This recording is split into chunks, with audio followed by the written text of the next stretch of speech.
We are going to be reading Big Scary Monster by Thomas Docherty.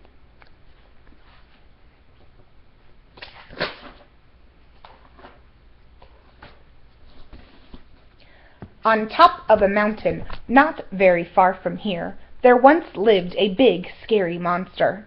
The monster was bigger and scarier than any other creature, and he knew it. All the other little creatures that lived on the mountain spent their days playing happily together among the small rocks and small plants.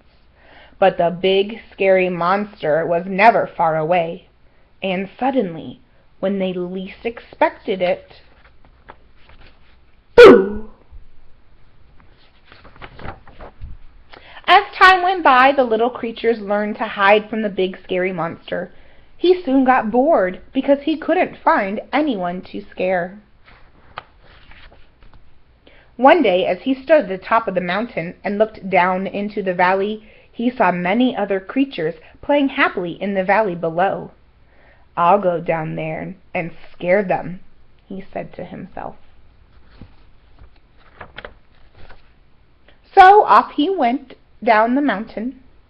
But as he walked, a strange thing happened. The farther down he got, the larger the things around him appeared to be. The small rocks became big rocks. The small plants became big plants. And the little creatures that had seemed so small from the top of the mountain were actually very, very big. The big, scary monster had never felt so small and scared in his life. "I wish I was back on the top of the mountain with the little creatures and the small rocks and small plants," thought the big, scary monster.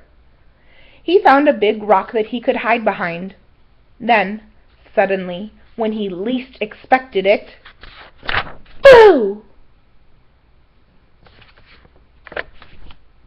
Back up the mountain ran the big, scary monster. The big plants became small plants. The big rocks became small rocks. And the little creatures were nowhere to be found.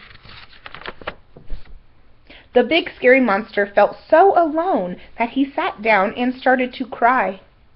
Then suddenly, when he least expected it, boo!